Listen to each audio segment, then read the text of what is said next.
Hello and welcome to yet another Arkeys video. As you can see, we are in VR at the moment and you are probably already thinking, oh no, another VR video on Gran Turismo 7. But hang on a moment, because the topic of this video is whether it's even worth it to buy a VR headset when only playing on a controller. So let's get straight into it. This is a reconstruction of what I did yesterday when I came home with the headset, but I recorded this morning. I went straight into the garage, jumped into my all-time favorite car, and went straight to what is known as the most beautiful track at the moment in Gran Turismo, Gran Valley Highway. And I had no clue what was about to hit me when I hit that start button. Suddenly I was in a moving, what felt like real-life driving car, and I immediately hit the brakes and just looked around. And this really doesn't come through to a 2D screen, I know that, but I just had to park the car, have a look at the landscape outside, at the car inside. Everything is in 3D. Went through the tunnel, honked the horn, just cruised around, had a look around. And this is almost like when you are on a vacation. You take a lot of pictures of the beautiful scenery, and when you watch the pictures afterwards, it doesn't come through. Look at that cool shadow in front of me. So this was the best way to just sort of take it all in, and I basically felt like a 10-year-old on Christmas Eve, all overwhelmed. So I'm just parking the car once again, having a look at the scenery, and now let's get into some proper testing. So this is me in good old flat screen driving. This is from the recent time trial, the 2 million time trial, and I've already done this. The time you can see on the screen is actually set in VR yesterday evening, and this is me going back this morning, and I cannot hit a single apex. It's like that flat screen thing. It takes me time to switch from one thing to another. And so this is not really a good lap. My best lap is in another video I've already made. My best lap is just below 141.3. And I'm struggling a bit trying to just get around the track. It's also because I have to warm up, but I'm around 20 kilometers in already, so it's not like it's the first lap or anything.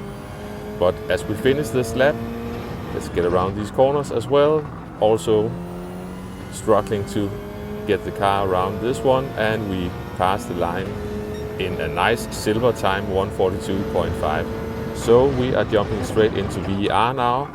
This is after I've been driving for another, I don't know, 20 minutes maybe, so still warming up and have to get used to this view once again.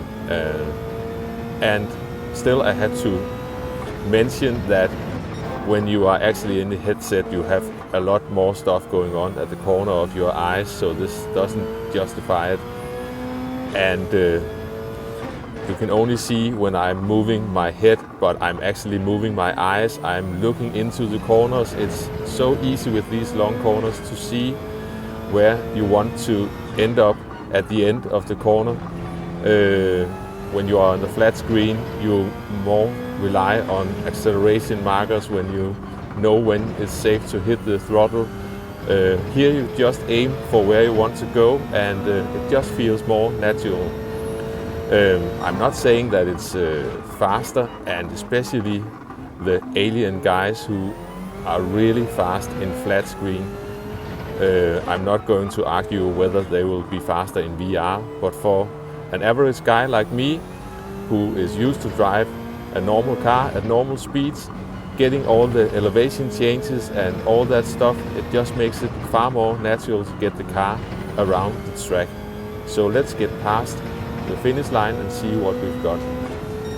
So this is a 41.3, almost 0.4, but only a tenth of my best time in flat screen.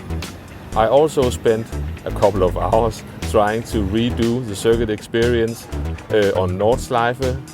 That track is also mind-blowing to experience the elevation changes, and that track also just makes much more sense when you are doing it in VR.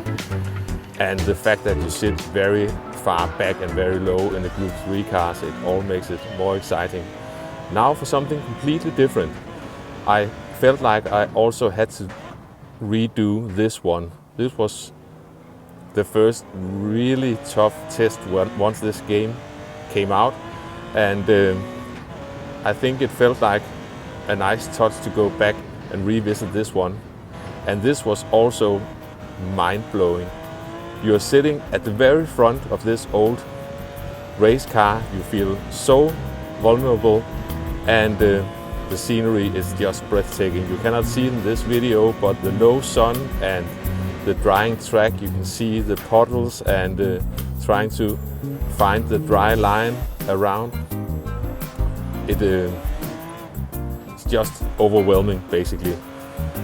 I'm just trying to feather this old race car around the track, and I'm sort of keeping up with the Ghost. This is actually looking fairly good. I did this also last night, the first day I got the headset, and this is a recording I did this morning just because I wanted a recording to make my voice over on top of. But this ended up actually being a decent lap compared to what I've done so far. So let me get to the point of this video. Is it worth it to buy the headset without a steering wheel? And my answer, you probably already guessed it, is I certainly think it is. If you've got the money and that's not an issue, go ahead, do it. It gives so much to this game. Even all the single player stuff is fun to do all over again. It feels so much more natural to drive. It feels like you learn a lot more about how the car behaves and why it behaves like it does, because all the bumps and elevation changes and stuff doesn't come through on a flat screen the same way. It's easier to judge the corners because you've got the three-dimensional stuff going on. And the fact that you are on a pad, it doesn't matter because driving with a controller is probably already second nature to you, so you just simply forget about it. I almost started to believe that it was in fact my own arms turning the wheel in front of me. I ended up improving my time quite a bit when I recorded the footage for this video, and as already said, I really recommend the VR headset also for controller users. That's all from me for now, so thanks for watching and I'll catch you next time. Bye bye.